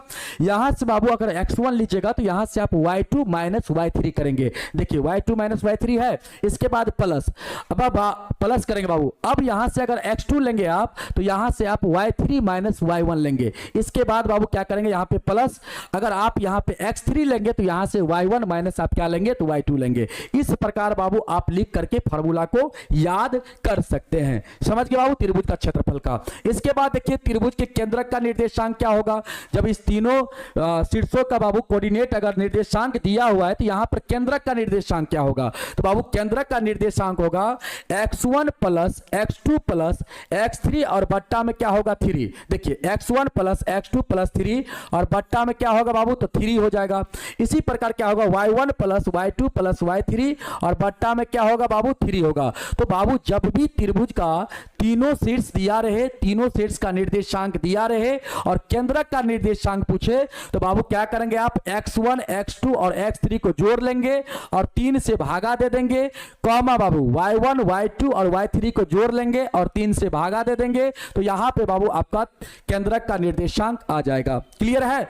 अगला देखिए बाबू, इसमें तीसरा पॉइंट आप याद रखेंगे बाबू, अगर त्रिभुज के अंतः केंद्र का आपको निर्देशांक निकालना हो, अंतः केंद्र का निर्देशांक क्या होता है यहां से, ठीक ना। त्रिभुज के अंतः केंद्र का निर्देशांक क्या होगा, तो आप याद रखेंगे ax1 plus bx2 plus cx3 और बट्टा में a plus b plus c, comma ay1 plus by2 plus cy3 और बट्टा में a plus b plus c। और यहां पर a प्लस, यहां पे a b c क्या है बाबू, तो आप कहेंगे यहां पे a b c जो है त्रिभुज का क्या है, भुजाएं हैं। क्या है बाबू, त्रिभुज की भुजाएं हैं। समझ में आ गया। तो केंद्रक का निर्देशांक अगर आपसे पूछे तो x1 plus x2 plus x3 बट्टा में 3, comma y1 plus y2 plus y3 बट्टा में 3। अगर आपसे अंतः केंद्र का निर्देशांक पूछे त्रिभुज का तो आप कहेंगे ax1 plus bx2 plus cx3 और बट्टा में a plus b plus c और कॉमा बाबू ay1 plus by2 plus cy3 और बट्टा में a plus b plus c आप याद रखेंगे। समझ गए बाबू। चलिए ये था बाबू आपका निर्देशांक ज्यामिति का फॉर्मूला। आगे क्या है बाबू, त्रिकोणमिति। आगे आपका त्रिकोणमिति है। तो त्रिकोणमिति में बाबू सबसे पहले आपको पाइथागोरस प्रमेय याद रखना है। पाइथागोरस प्रमेय को आप क्या करेंगे, यहां पे याद रखेंगे। पाइथागोरस प्रमेय क्या होता है बाबू, किसी समकोण त्रिभुज में कर्ण का वर्ग जो होता है बाबू, अन्य दो भुजा लंब एवं आधार के वर्ग के योगफल के क्या होता है बाबू, बराबर होता है। समझ गए बाबू। किसी समकोण त्रिभुज में कर्ण का जो वर्ग होता है अन्य दो भुजाओं लंब एवं आधार के वर्गों के योगफल के क्या होता है, तो बराबर होता है। इस चीज को आप याद रखेंगे। अब देखिए बाबू यहां पर क्या होगा, फॉर्मूला बनेगा कर्ण का स्क्वायर बराबर लंब का स्क्वायर प्लस आधार का स्क्वायर। क्या बनेगा बाबू, कर्ण का स्क्वायर बराबर लंब का स्क्वायर प्लस आधार का स्क्वायर। और यहां से बाबू अगर कर्ण बराबर सीधे अगर लिखना चाहेंगे, स्क्वायर को हटाएंगे तो स्क्वायर इधर आएगा तो रूट हो जाएगा बाबू। तो कर्ण बराबर होगा रूट अंडर लंब स्क्वायर प्लस आधार स्क्वायर। क्लियर है बाबू। दूसरा फॉर्मूला यहां पे बनेगा बाबू लंब का स्क्वायर। लंब का स्क्वायर बराबर बाबू बनेगा कर्ण का स्क्वायर माइनस आधार का स्क्वायर। और जब लंब बराबर आप लिखना चाहेंगे तो रूट अंडर कर्ण का स्क्वायर माइनस आधार का स्क्वायर। इसके बाद तीसरा फॉर्मूला बनेगा बाबू आधार स्क्वायर का।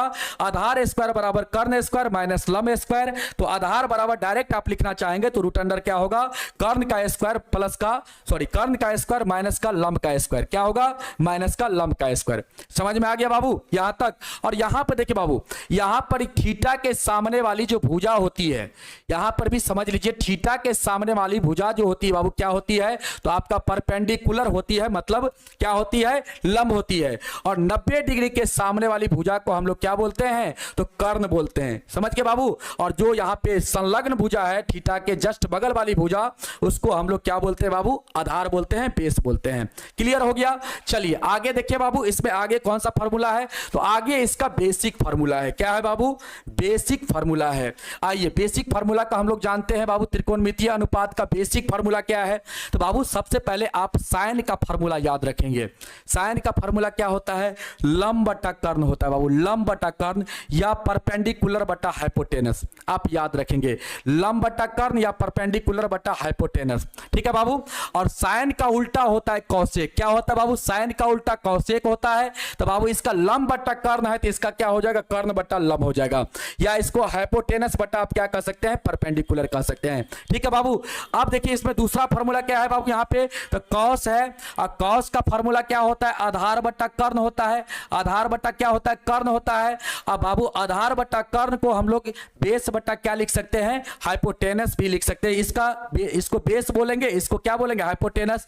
हिंदी में लिखेंगे तो आधार बटा कर्ण, और इंग्लिश में लिखना चाहेंगे तो बाबू बी बटा क्या लिखेंगे, एच लिखेंगे। क्लियर है। चलिए अब यहां पे क्या लिखेंगे बाबू, यहां पे क्या देखेंगे, कॉस का उल्टा क्या होता है, तो सेक होता है। तो बाबू आधार बटा कर्ण कॉस होगा तो सेक क्या होगा, कर्ण बटा आधार होगा। तो यहां पे क्या होगा, एच बट्टा बी हो जाएगा। क्लियर है? इसी प्रकार यहाँ पे टेन का फॉर्मूला देख लीजिए बाबू। टेन क्या होता है? तो टेन होता है लंब बट्टा आधार, या इसी को हम लोग परपेंडिकुलर बट्टा क्या बोलेंगे? बेस बोलेंगे। और टेन का उल्टा क्या होता है? कॉट होता है। तो कॉट का क्या फॉर्मूला बन जाएगा? आधार बट्टा लंब बन जाएगा। आधार बट्टा लंब, या इसी को बेस बट्टा क्या बोलेंगे? परपेंडिकुलर बोलेंगे। समझ में आ गया बाबू? चलिए अगला फॉर्मूला क्या है बाबू? अगला इनवर्स फॉर्मूला होगा। इनवर्स को हम लोग क्या कहते हैं बाबू? व्युत्क्रम फॉर्मूला, व्युत्क्रम सूत्र कहते हैं।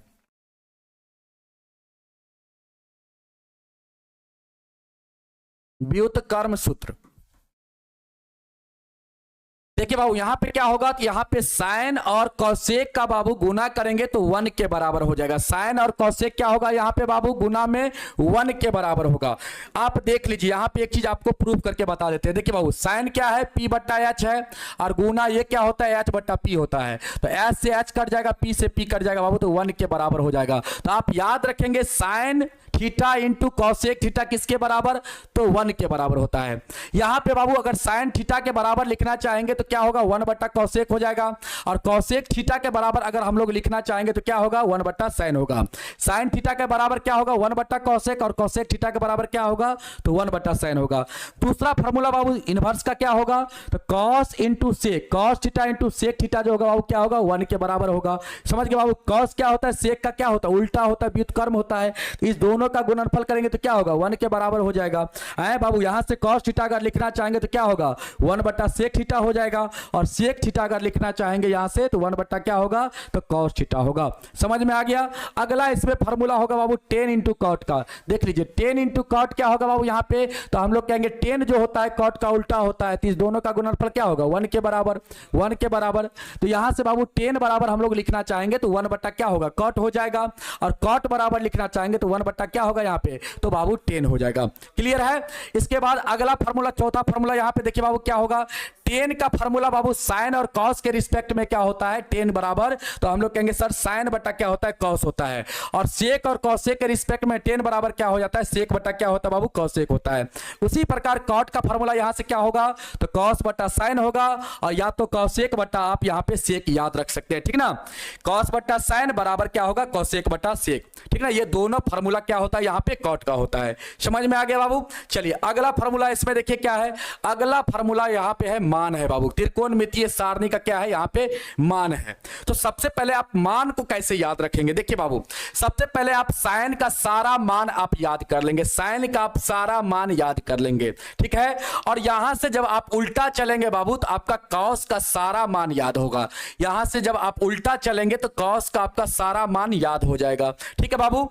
और 10 क्या होता है? अभी आपको पढ़ा है 10 होता है साइन बट्टा कॉस। तो बाबू यहां पर करेंगे 0 बट्टा 1 क्या होगा? तो यहां पे 0 के बराबर। 0 बट्टा 1 क्या होता है? एकदम ध्यान से समझिएगा। यहां पे देखिए बाबू समथिंग 0 बट्टा समथिंग, 0 बट्टा समथिंग होगा। 0 बट्टा समथिंग जो होता है बाबू क्या होता है? 0 के बराबर। मतलब 0 के बट्टा में कुछ भी होगा तो 0 के बराबर होगा बाबू। और समथिंग बट्टा अगर 0 है बाबू तो इसका वैल्यू होता है इनफाइनाइट। क्या होता है बाबू? इनफाइनाइट। कोई भी संख्या में अगर 0 से भाग दे देंगे बाबू तो इसका वैल्यू क्या आ जाएगा? इनफाइनाइट आ जाएगा, अपरिभाषित आ जाएगा। क्लियर है? तो यहां पे 10 का कैसे मान याद रखेंगे? तो साइन बट्टा कॉस 10 होता है बाबू, तो 0 बट्टा 1 क्या हो जाएगा? 0 हो जाएगा। इसमें इससे भाग दे देंगे तो 2 कट जाएगा, तो 1 बट्टा क्या बचेगा? √3 बच जाएगा। इसमें बाबू इससे भाग दे देंगे तो ये दोनों सेम है, कट जाएगा तो क्या बचेगा? 1 बचेगा। इसमें इससे भाग देंगे तो क्या होगा? 2 से 2 कट जाएगा तो √3 बट्टा 1, मतलब कितना हो जाएगा? √3 हो जाएगा। फिर इसमें बाबू इससे भाग देंगे तो 1 बट्टा 0 क्या होगा? अपरिभाषित हो जाएगा। समझ में आ गया बाबू? इसी प्रकार देखिए बाबू कॉट का कैसे याद रखेंगे? तो कॉट क्या होता है? 10 का उल्टा होता है बाबू। और 0 का जब आप उल्टा करेंगे बाबू तो क्या हो जाएगा आपका? अपरिभाषित। देखिए इसके बट्टा में कुछ नहीं तो 1, और इसको जब आप पलटेंगे तो 1 बट्टा 0 हो जाएगा बाबू, तो क्या हो जाएगा? अपरिभाषित हो जाएगा। इसको जब आप पलटिएगा बाबू तो क्या होगा? √3 बट्टा 1, मतलब इसका वैल्यू क्या हो जाएगा? √3 हो जाएगा। किसका? 30 का। समझ में आया बाबू। इसी प्रकार आप याद रखेंगे कॉट 45 का मान क्या होगा, तो बाबू इसका उल्टा करेंगे तो क्या होगा 1 के बराबर हो जाएगा। और 60 का मान क्या हो जाएगा यहाँ पे, तो हम लोग कहेंगे सर इसका अगर हम लोग उल्टा करेंगे यहाँ पे, मतलब इसका उल्टा करेंगे तो ये क्या हो जाएगा 1/√3 हो जाएगा। देखिए बाबू यहाँ पे उल्टा कीजिएगा तो क्या होगा 1/√3 हो जाएगा। और अपरिभाषित का उल्टा क्या होता है बाबू 0 होता है। समझ में आ गया। तो आप लोग याद रखेंगे बाबू, यहाँ पे ध्यान दीजिएगा, sin 0 का मान क्या होता है 0 होता है, sin 30 का मान क्या होता है 1/2, sin 45 का मान 1/√2, sin 60 का मान √3/2 और sin 90 का मान क्या होता है 1 होता है। cos के लिए कैसे बताए, तो बाबू यहां से उल्टा चल रहा है, यहां से क्या चल रहा है उल्टा चल रहा है। ठीक है बाबू, यहां से क्या चल रहा है उल्टा चल रहा है। तो cos का मान क्या हो जाएगा यहां से 0 डिग्री का तो 1 हो जाएगा, यहां से चलेंगे तो। इसके बाद 30 का क्या हो जाएगा तो √3/2 हो जाएगा।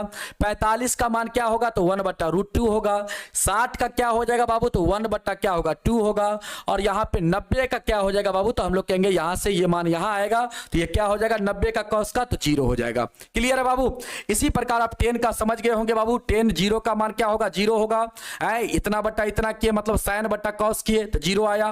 ठीक ना बाबू। यहाँ पे देखिए यहां पे क्या होगा 30 का मान क्या होगा तो 1/√3 हो जाएगा। 45 का क्या हो जाएगा तो 1 हो जाएगा। 60 का क्या होगा बाबू तो √3/60 का क्या हो जाएगा यहाँ पे √3 ना होगा, क्योंकि इसमें इससे भाग दीजिएगा तो 2 कट जाएगा बाबू, तो √3/1 क्या होगा √3 हो जाएगा। और 90 का मतलब क्या होगा 10 90 का मान तो अपरिभाषित हो जाएगा। क्लियर है बाबू। इसी प्रकार इसका आप याद कर लीजिएगा बाबू, इसका उल्टा होता है। और ये वाला मान याद करेंगे कैसे बाबू, तो ये cos का क्या होता है उल्टा होता है। यहाँ पे 1 है तो ये भी 1 हो जाएगा। यहाँ पे √3/2 है तो ये आपका 2 क्या हो जाएगा √3 हो जाएगा। 2 क्या हो जाएगा √3 हो जाएगा। यहाँ पे देखिए 45 का मान क्या है 1/√2 है। ठीक ना, यहाँ पे क्या करेंगे √2/1 तो √2/1 क्या हो जाएगा √2 हो जाएगा।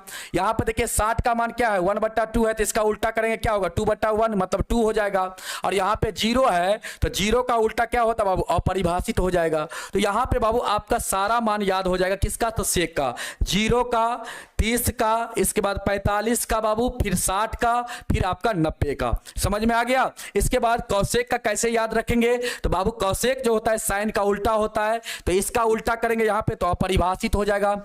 यहाँ पे उल्टा करेंगे तो क्या होगा 2 हो जाएगा। यहाँ पे उल्टा करेंगे क्या होगा √2 हो जाएगा। और यहाँ पे उल्टा करेंगे तो 2/√3 और यहाँ पे उल्टा करेंगे तो क्या होगा तो 1 होगा। तो इस प्रकार बाबू आप क्या करेंगे इस सारणी पूरा सारणी को 0 से लेकर 90 तक आप क्या करेंगे सारा त्रिकोणमितीय अनुपात का मान याद करेंगे। समझ में आ गया। चलो आगे चलो, अगला देखो क्या है त्रिकोणमितीय आइडेंटिटीज है बाबू। त्रिकोणमितीय क्या है आइडेंटिटीज मतलब सर्वसमीका है बाबू। ठीक ना, यहां पे देखिए ट्राइगोनोमेट्रिकल आइडेंटिटीज। अब देखिए बाबू इस सर्वसमीका को कैसे याद रखते हैं, इसमें 3 प्रकार का सर्वसमीका होता है बाबू। पहला क्या होता है sin square theta plus cos square theta कितना के बराबर 1 के बराबर। sin square theta plus cos square theta कितना के बराबर 1 के बराबर। तो बाबू यहां से sin स्क्वायर थीटा बराबर क्या लिखते हैं 1 माइनस क्या लिखते हैं cos स्क्वायर थीटा। और बाबू फिर sin थीटा बराबर हम लोग लिखते हैं √1 माइनस cos स्क्वायर थीटा। यहां से बाबू आता है देखिए sin स्क्वायर थीटा बराबर लिखेंगे तो cos को इधर भेजेंगे तो माइनस में चला जाएगा तो 1 माइनस cos स्क्वायर। अगर सीधे sin थीटा बराबर आप लिखना चाहेंगे स्क्वायर को हटाकर तो रूट बाबू इधर आ जाएगा तो रूट अंडर क्या हो जाएगा 1 माइनस cos स्क्वायर थीटा हो जाएगा। समझ में आ गया। इसी प्रकार देखिए cos स्क्वायर थीटा बराबर आप लिखना चाहेंगे तो 1 माइनस sin स्क्वायर थीटा होगा। और cos थीटा बाबू आप लिखना चाहेंगे तो क्या होगा root under 1 minus sin square theta होगा। इसी प्रकार बाबू इसका दूसरा सर्वसमीका देखिए क्या होता है, तो दूसरा होता है sec square theta minus tan square theta बराबर क्या होता है बाबू 1 होता है। दूसरा सर्वसमीका क्या होता है tan sec square theta minus tan square theta बराबर क्या होता है बाबू तो 1 होता है। क्या होता है sec square theta minus tan square theta बराबर 1 होता है। तो बाबू यहां से sec स्क्वायर थीटा का कैसे याद रखेंगे फार्मूला, तो हम लोग कहेंगे sir 1 plus tan square theta. क्या ले याद रखेंगे बाबू ये tan स्क्वायर इधर जाएगा तो बाबू प्लस में हो जाएगा तो आपका 1 प्लस क्या हो जाएगा tan स्क्वायर थीटा हो जाएगा। क्लियर है। अगर sec थीटा बराबर आप याद रखना चाहेंगे तो बाबू ये स्क्वायर इधर आएगा तो क्या हो जाएगा रूट हो जाएगा तो sec थीटा बराबर क्या हो जाएगा रूट अंडर 1 प्लस क्या हो जाएगा टेन स्क्वायर थीटा हो जाएगा। क्लियर है बाबू? इसी प्रकार आप टेन स्क्वायर थीटा बराबर याद रखेंगे तो क्या याद रखेंगे, सेक स्क्वायर थीटा माइनस का 1, और टेन थीटा बराबर याद रखेंगे क्या, रूट अंडर बाबू सेक स्क्वायर थीटा माइनस का 1। क्लियर है? तीसरा सर्व समीकरण होता है बाबू यहाँ पे cosec square theta minus cot square theta बराबर 1, तो कॉसेक स्क्वायर थीटा यहां से हो जाता है 1 प्लस कॉट स्क्वायर थीटा, और कॉसेक थीटा बराबर अगर लिखना चाहेंगे तो रूट अंडर क्या लिखेंगे, 1 प्लस कॉट स्क्वायर थीटा। समझ के बाबू? और कॉट स्क्वायर थीटा यहां से क्या होगा बाबू, तो कॉसेक स्क्वायर थीटा माइनस का 1, और कॉट थीटा डायरेक्ट अगर लिखना चाहेंगे तो क्या होगा, root under cosec square theta minus का 1। तो ये बाबू आपका क्या है, त्रिकोणमितीय सर्व समीकरण था। तो इतना फार्मूला आपको सर्व समीकरण के अंदर याद रखना है। समझ में आ गया? चलो आगे बढ़ते हैं हम लोग। अगला देखो क्या है, अब बाबू पूरक कोण का त्रिकोणमितीय अनुपात। यहां पे बाबू आपको पूरक कोण का त्रिकोणमितीय अनुपात याद रखना है। पहला इसका फार्मूला क्या होता है, साइन 90 माइनस थीटा किसके बराबर, तो कॉस थीटा के बराबर। इसके बाद होता है कॉस 90 माइनस थीटा किसके बराबर, तो साइन के बराबर। इसके बाद टेन 90 माइनस थीटा किसके बराबर, तो कॉट के बराबर। इसके बाद कॉट 90 माइनस थीटा किसके बराबर, तो टेन के बराबर। और कॉसेक 90 माइनस थीटा किसके बराबर, तो सेक के बराबर। और सेक 90 माइनस थीटा क्या होता है, तो कॉसेक के बराबर होता है। समझ में आया? एक बार फिर से समझ लो। साइन 90 माइनस थीटा किसके बराबर, तो कॉस थीटा के बराबर। कॉस 90 माइनस थीटा किसके बराबर, तो साइन थीटा के बराबर। टेन 90 माइनस थीटा किसके बराबर, तो कॉट थीटा के बराबर। कॉट 90 माइनस थीटा किसके बराबर, तो टेन थीटा के बराबर। और कॉसेक 90 माइनस थीटा किसके बराबर, तो सेक थीटा के बराबर। और सेक 90 माइनस थीटा किसके बराबर, तो कॉसेक थीटा के बराबर। तो बाबू इतना आपको त्रिकोणमिति के अंदर आपको फार्मूला याद रखना है। समझ में आ गया? चलो अगला देखो क्या है, अगला वृत्त है। वृत्त में बाबू आप 2-3 कंसेप्ट को याद रखेंगे। 2-3 कंसेप्ट को आप याद रखेंगे वृत्त के अंदर। पहला कंसेप्ट आप याद रखेंगे, किसी वृत्त पर बाबू अनंत स्पर्श रेखा, अनंत स्पर्श रेखा खींचा जा सकता है। पहला आप कंसेप्ट बाबू याद रखेंगे, ठीक ना। इसके बाद देखेंगे यहां पे दूसरा कंसेप्ट, किसी वृत्त पर बाह्य बिंदु से केवल 2 स्पर्श रेखा खींचा जाता है और दोनों स्पर्श रेखा की लंबाई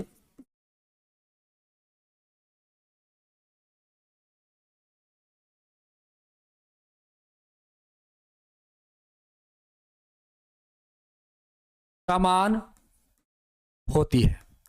समझ गए बाबू? इसको आप याद रखेंगे। इसके बाद इसमें तीसरा पॉइंट क्या याद रखेंगे बाबू, तीसरा पॉइंट आपको याद रखना है, कोई भी स्पर्श रेखा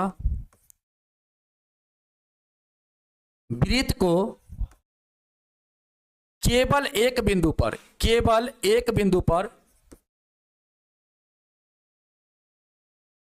स्पर्श करती है।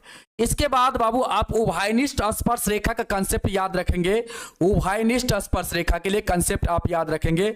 उभयनिष्ठ स्पर्श रेखा के लिए आप कंसेप्ट यहां पे याद रखेंगे। यहां पे देखिए बाबू उभयनिष्ठ स्पर्श रेखा के लिए क्या कंसेप्ट याद रखेंगे, तो पहला यहां पे कंसेप्ट आप याद रखेंगे, जब 2 वृत्त बाबू बाह्य स्पर्श करती है तो यहां पर उभयनिष्ठ स्पर्श रेखा की जो संख्या होता है कितना होता है, तो आप याद रखेंगे 3। कितना होता है, 3 ही होता है, ठीक ना। इसमें दूसरा याद रखेंगे बाबू, जब 2 वृत्त एक दूसरे को प्रतिच्छेद करती है तो यहां पे उभयनिष्ठ स्पर्श रेखा की, यहां पे ठीक से लिख देते हैं बाबू, आइए यहां पे लिख लीजिए। दूसरा इसमें याद रखेंगे, जब 2 वृत्त एक दूसरे को प्रतिच्छेद करेगी तो यहां पे उभयनिष्ठ स्पर्श रेखा की संख्या, यहां पे उभयनिष्ठ स्पर्श रेखा की संख्या जो होगी कितना होगी बाबू, 2 होगी। इसके बाद तीसरा यहां पे याद रखेंगे, जब 2 वृत्त एक दूसरे को अंतः स्पर्श करेगी तो यहां पे उभयनिष्ठ स्पर्श रेखा की संख्या 1 होती है, ठीक ना। इसको याद रखेंगे। जब 2 वृत्त बाबू, तीसरा पॉइंट हो गया। चौथा पॉइंट, जब 2 वृत्त एक दूसरे को कहीं पर भी स्पर्श नहीं करेगी तो यहां पे उभयनिष्ठ स्पर्श रेखा की जो संख्या होती है बाबू, यहां पे उभयनिष्ठ स्पर्श रेखा की जो संख्या होती है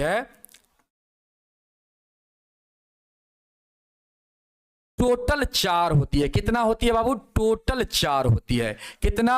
टोटल 4। तो यहां पे आप 4 पॉइंट को याद रखेंगे उभयनिष्ठ स्पर्श रेखा के लिए। पहला क्या बता दिए? जब दो वृत्त एक दूसरे को बाह्य स्पर्श करेगी तो वहां पे उभयनिष्ठ स्पर्श रेखा की संख्या 3 होगा। जब दो वृत्त एक दूसरे को अंतः स्पर्श करेगी तो वहां पर उभयनिष्ठ स्पर्श रेखा की संख्या 1 होगा। जब दो वृत्त एक दूसरे को प्रतिच्छेद करेगी तो वहां पे उभयनिष्ठ स्पर्श रेखा की संख्या कितना होगा? तो हम लोग कहेंगे सर जी 2 होगा। ठीक ना, 2 होगा। जब दो वृत्त एक दूसरे को कहीं पर भी प्रतिच्छेद नहीं करेगी तो वहां पे उभयनिष्ठ स्पर्श रेखा की संख्या कितना होता है? तो कहेंगे सर जी 4 होता है। क्लियर है? 4 होता है। समझ में आ गया बाबू? चलिए आगे बढ़ते बाबू। वृत्त आपका खत्म हो गया। वृत्त में इतना ही पॉइंट आपको याद रखना है। इसके बाद आप याद रखेंगे वृत्त की। अगला बाबू आपका चैप्टर है वृत्त से संबंधित क्षेत्रफल। इसमें कितना फार्मूला आपको याद रखना है? तो इसमें बाबू आप पहला फार्मूला याद रखेंगे वृत्त का व्यास का। वृत्त का व्यास क्या होता है? तो बाबू वृत्त का व्यास होता है त्रिज्या का दुगुना। त्रिज्या का क्या होता है? दुगुना होता है। क्या होता है? दुगुना होता है व्यास। समझ गए बाबू? और हम लोग यहां पे बोलेंगे त्रिज्या जो होगा क्या होगा बाबू? व्यास का आधा होगा। क्या होगा? व्यास का आधा होगा। समझ गए? दूसरा फार्मूला इसमें याद रखना है वृत्त का क्षेत्रफल क्या होता है? पाई आर स्क्वायर होता है। समझ गए? तीसरा फार्मूला यहां पे याद रखना है वृत्त का परिधि क्या होता है? 2 पाई आर होता है। क्या होता है बाबू? 2 पाई आर। चौथा फार्मूला आपको यहां पे याद रखना है अर्धवृत्त का परिधि। क्या याद रखना है? अर्धवृत्त का परिधि क्या होता है? पाई आर प्लस 2 आर होता है बाबू। क्या होता है? पाई आर प्लस 2 आर। और यहां पे आर कॉमन ले लेंगे तो बाबू क्या हो जाएगा? पाई प्लस 2 हो जाएगा। क्लियर है? इसके बाद यहां पे पांचवा फार्मूला आप याद रखेंगे अर्धवृत्त का क्षेत्रफल क्या होता है? तो बाबू वृत्त का क्षेत्रफल का आधा होता है मतलब पाई आर स्क्वायर और बट्टा में आप 2 याद रखेंगे। ठीक ना, बट्टा में क्या याद रखेंगे? 2।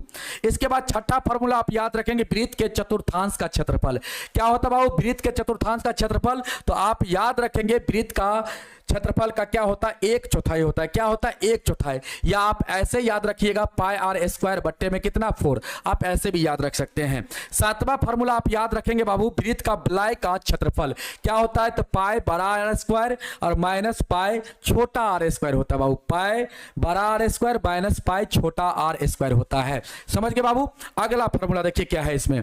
अगला फार्मूला है बाबू तिर्यखंड का। क्या है? तिर्यखंड का। तो तिर्यखंड का फार्मूला आप याद रखेंगे बाबू पाई आर स्क्वायर थीटा बट्टे में कितना बाबू? तो 360। क्लियर है? और यहां पे बाबू दीर्घ तिर्यखंड का आप क्षेत्रफल के लिए फार्मूला याद रखेंगे pi r square 360 minus theta बट्टे में कितना? 360। Pi r square 360 degree minus theta बट्टे में कितना? 360। और इसको बाबू हम लोग क्या बोलते हैं? लघु भी बोलते हैं। या तो आप डायरेक्ट तिर्यखंड बोलिए या तो लघु तिर्यखंड बोलिए। सवाल में अगर तिर्यखंड बोला जाए तो आप लघु तिर्यखंड का ही फार्मूला लगाएंगे मतलब सीधे इस वाला फार्मूला का यूज करेंगे। समझ गए? जब तक सवाल में दीर्घ तिर्यखंड की बात नहीं करेगा बाबू तब तक आप क्या करेंगे? इसी फार्मूला का यूज करेंगे। क्लियर है? इसके बाद अगला फार्मूला क्या है बाबू? चाप की लंबाई। चाप की लंबाई क्या होता है? पाई आर थीटा बटे कितना होता है? 180 होता है। अगला नेक्स्ट फार्मूला है बाबू इसमें नेक्स्ट फार्मूला 11वां फार्मूला है लघु वृत्तखंड का क्षेत्रफल क्या होता है? तो पाई आर स्क्वायर थीटा बटे 360 और माइनस में होता है बाबू half r square sine theta. ये बाबू आपका क्या है? तिर्यखंड का क्षेत्रफल। और ये क्या है बाबू? आपका त्रिभुज का क्षेत्रफल। यहां पर देख लीजिए यहां पे बाबू ये आपका होगा लघु वृत्तखंड। लघु वृत्तखंड और इसका क्षेत्रफल हम लोग निकालते हैं कैसे बाबू? तो यहां पे बाबू एक यहां पे त्रिभुज बनता है ठीक ना इस प्रकार। और यहां पे हम लोग तिर्यखंड का क्षेत्रफल निकाल के इस त्रिभुज का क्षेत्रफल हम लोग क्या करते हैं? इस त्रिभुज का क्षेत्रफल का एरिया क्या करते हैं बाबू? माइनस कर देते हैं तो हम लोग का क्या आ जाता है? लघु वृत्तखंड का क्षेत्रफल आ जाता है। समझ में आया? लघु वृत्तखंड का क्षेत्रफल आ जाता है। समझ में आया बाबू? तो तिर्यखंड का क्षेत्रफल माइनस त्रिभुज का क्षेत्रफल। और यहां पे ये बाबू आपका थीटा होगा, ये आपका आर होगा, ये भी आर। तो बाबू ये इस प्रकार त्रिभुज का क्षेत्रफल हो जाता है क्या? 1/2 आर स्क्वायर साइन थीटा। समझ में आया? क्लियर हुआ बाबू? चलिए आगे याद रखेंगे बाबू दीर्घ वृत्तखंड का क्षेत्रफल क्या होता है? तो दीर्घ वृत्तखंड का क्षेत्रफल होता है बाबू वृत्त का क्षेत्रफल माइनस लघु वृत्तखंड का क्षेत्रफल। क्या होता है? वृत्त का क्षेत्रफल माइनस लघु वृत्तखंड का क्षेत्रफल। इसके बाद बाबू अगला फार्मूला समबाहु त्रिभुज का क्षेत्रफल का। इसका याद रखेंगे √3/4 और भुजा स्क्वायर।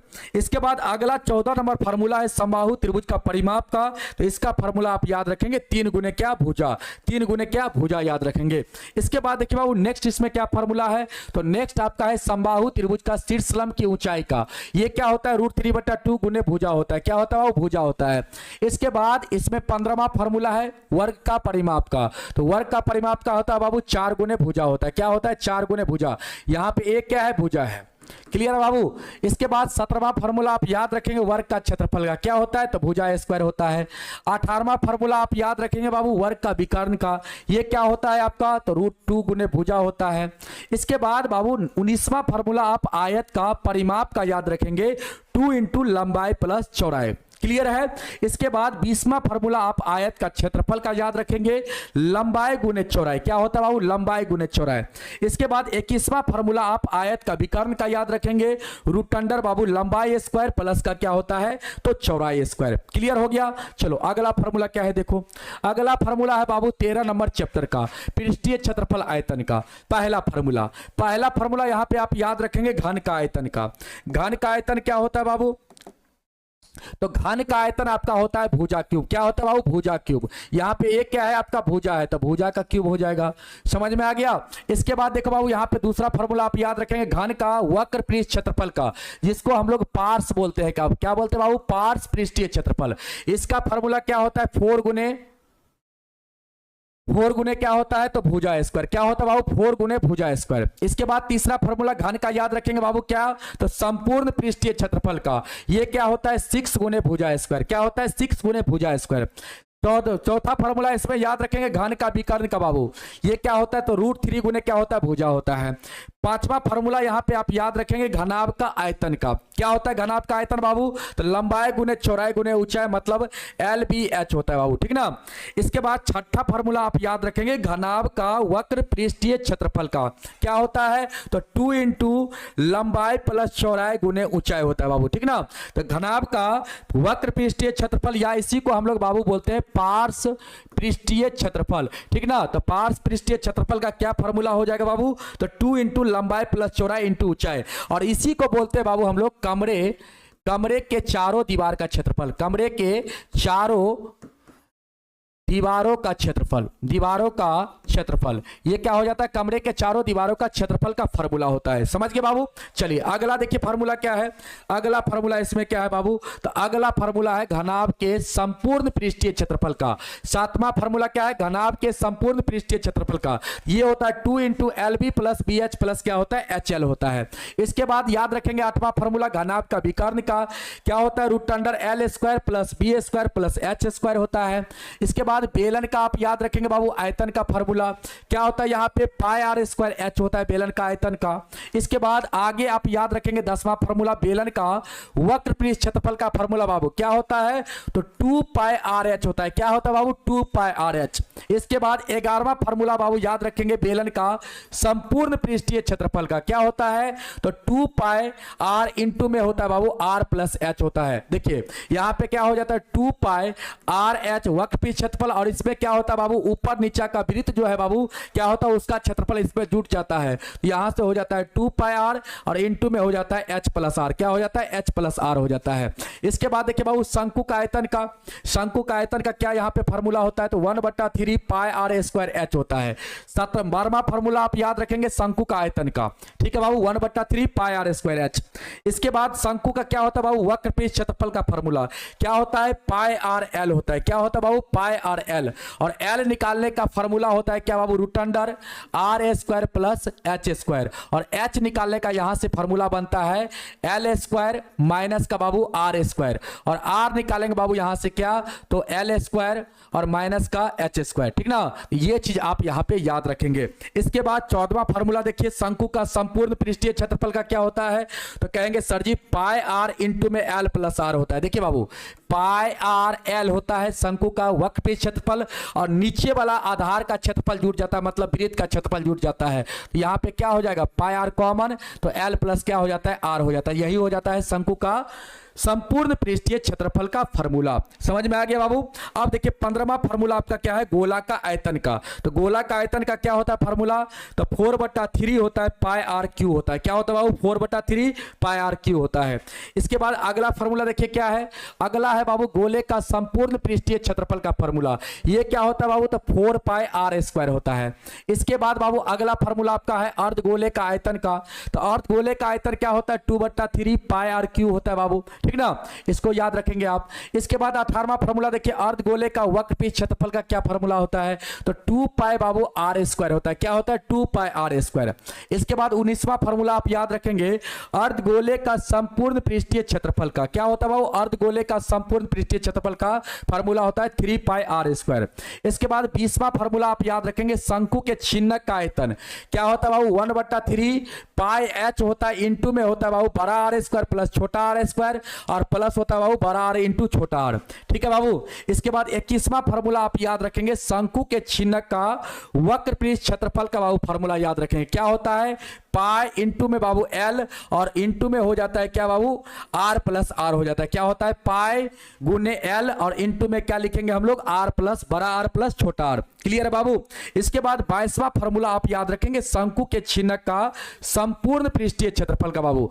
क्या होता है फार्मूला, पाई और इंटू में होता है बड़ा आर स्क्वायर प्लस छोटा आर स्क्वायर, और प्लस हो जाता है बाबू एल इंटू बड़ा आर प्लस छोटा आर हो जाता है। समझ में आया। शंकु के छिन्नक का क्या फार्मूला हो जाता है, संपूर्ण पृष्ठीय क्षेत्रफल का पाई इंटू बड़ा आर स्क्वायर प्लस छोटा आर स्क्वायर, और बाबू यहां पे हो जाता है एल इंटू क्या होता है, बड़ा आर प्लस छोटा आर हो जाता है। क्लियर है। यही होता है आपका शंकु के छिन्नक का संपूर्ण पृष्ठीय क्षेत्रफल का फार्मूला। समझ में आ गया बाबू। अब अगला आपका है चैप्टर 14 नंबर चैप्टर है बाबू, 14वां चैप्टर। 14वां चैप्टर में बाबू आप कौन कौन से फार्मूला याद रखेंगे, तो सबसे पहले अवर्गीकृत आंकड़े के लिए आप फार्मूला याद रखेंगे बाबू। क्या, तो आप याद रखेंगे माध्य का। क्या याद रखेंगे, माध्य का। तो माध्य बराबर होता है सभी राशियों का योग बट्टे राशियों की संख्या। क्या होता है माध्य का फार्मूला, सभी राशियों का योग बट्टा राशियों की संख्या। और यहां से बाबू परिसर बराबर आप याद रखेंगे उच्चतम मान माइनस न्यूनतम मान। उच्चतम मान माइनस क्या होता है, परिसर बराबर न्यूनतम मान होता है। इसके बाद तीसरा फार्मूला माध्यिका का आप याद रखेंगे यहां से n+1/2वां पद होगा बाबू। कब, जब n का मान यहां पे क्या होगा, विषम होगा। जब आंकड़ों की संख्या बाबू क्या होगा, विषम होगा, तो वहां पे हम लोग क्या करेंगे, n+1 करेंगे, अब बट्टा में 2, वहां जो पद होगा बाबू क्या होगा, तो हमारा माध्यिका हो जाएगा। जब माध्यिका को आप लोग आरोही क्रम या अवरोही क्रम में सजाएंगे बाबू, और सजाने के बाद क्या करेंगे, उसको गिनती करेंगे, काउंट करेंगे, और काउंट करने के बाद अगर विषम में मान आता है बाबू, n का मान विषम में आता है, तो यहां पे आपका माध्यिका हो जाएगा n+1/2वां पद हो जाएगा। क्लियर है। जब बाबू काउंट करने पर आपका मान अगर सम में आता है n का मान, तो यहां पे माध्यिका हो जाता है n/2वां पद, और प्लस होता है बाबू n/2 + 1वां पद, और बट्टा में हो जाता है बाबू क्या, तो 2 हो जाता है। क्या हो जाता है, बट्टा में 2, मतलब n/2वां पद और प्लस n/2 + 1वां पद का योग, और बट्टा में क्या होता है बाबू, 2 होता है। यही होता है क्या, माध्यिका। जब आपका यहां पर n का मान सम आएगा तब। ठीक है बाबू। इसके बाद देखिए बहुलक बराबर यहां से क्या हो जाता है, बहुलक होता है बाबू अधिकतम बारंबारता वाला मान। क्या होता है, अधिकतम बारंबारता वाला मान जो होता है क्या होता है, बहुलक कहलाता है। यहां पर अवर्गीकृत आंकड़ा में, अवर्गीकृत आंकड़ा में बहुलक जब निकालेंगे बाबू, तो अधिकतम बारंबारता वाला जो मान होगा वही आपका क्या होगा, बहुलक हो जाएगा। क्लियर है बाबू। चलिए आगे बढ़ते हैं हम लोग। अगला इसमें क्या है बाबू, का वर्गीकृत आंकड़ा है बाबू। तो वर्गीकृत आंकड़े के लिए हम लोग माध्य निकालने का बाबू विधि सीखेंगे यहाँ पे। तो विधि क्या होता है, यहाँ पे माध्य निकालने का कितना विधि होता है, तो बाबू यहाँ पे विधि होता है 3 विधि होता है। क्या विधि होता है, 3 विधि। पहला विधि होता है बाबू प्रत्यक्ष विधि। तो प्रत्यक्ष विधि से माध्य निकालने का फॉर्मूला होता है सिग्मा FI और बट्टा में क्या होता है, सिग्मा FI होता है।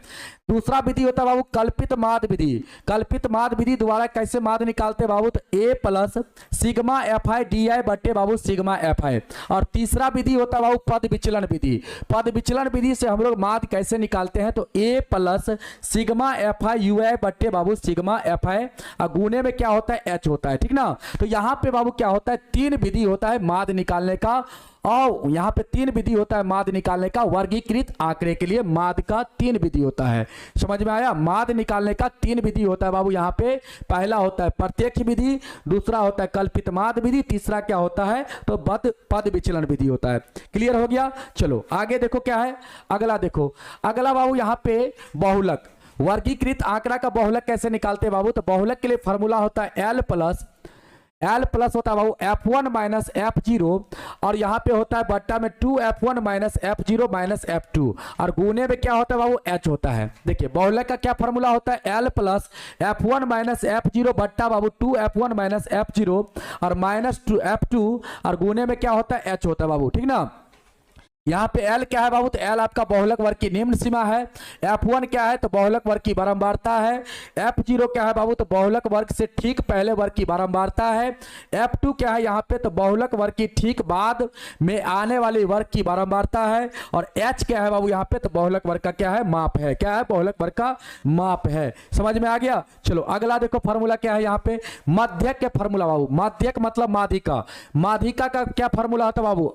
वर्गीकृत आंकड़े के लिए माध्यिका का क्या फॉर्मूला होता है? तो कहेंगे sir L plus n/2 minus CF बट्टे में F, गुना में क्या होता है? H होता है।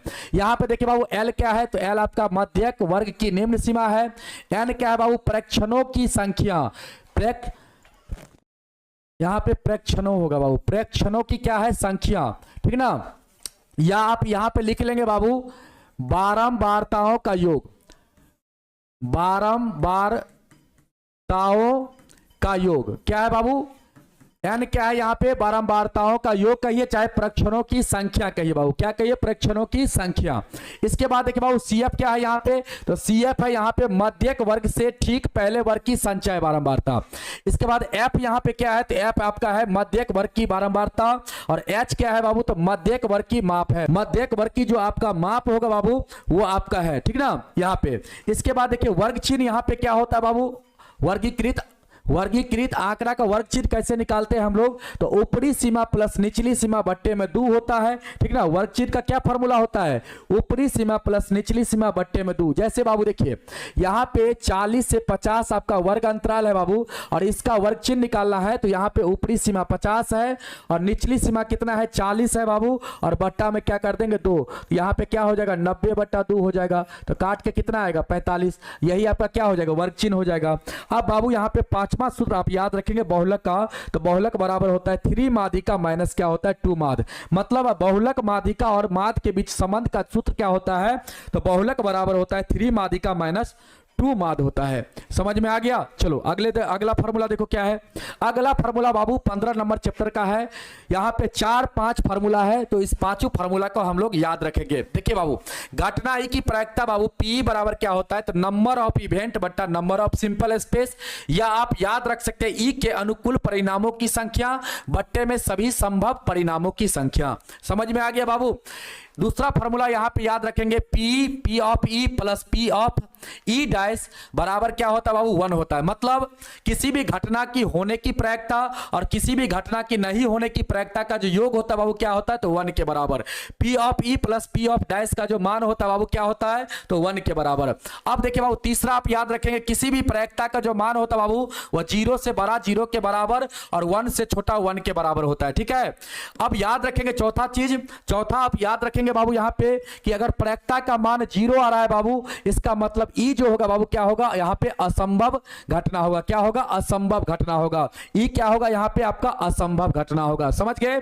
जब बाबू यहाँ पे प्रायिकता का मान 1 आएगा तो यहाँ पे ई क्या होगा? तो आपका निश्चित घटना होगा। तो आप याद रखेंगे किसी भी असंभव घटना की जो प्रायिकता होता है बाबू क्या होता है? तो 0 होता है, और निश्चित घटना की प्रायिकता क्या होता है? तो 1 होता है। तो बाबू यही था आपका कंप्लीटली फार्मूला का वीडियो क्लास था बाबू, कंप्लीटली फार्मूला का क्लास था। तो आप लोग बताएंगे कि आपको क्लास कैसा लगा।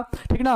एक बार अपना राय कमेंट में जरूर दीजिएगा। ठीक है बाबू? और हाँ, फार्मूला तभी आपको याद होगा जब इस फार्मूला को बाबू आप रेगुलर 10 दिन आप सोने के टाइम अगर देख लेते हैं तो आपको पूरा का पूरा फार्मूला याद हो जाएगा। ठीक है बाबू? तो आज के लिए इतना ही, नेक्स्ट क्लास में फिर मिलेंगे।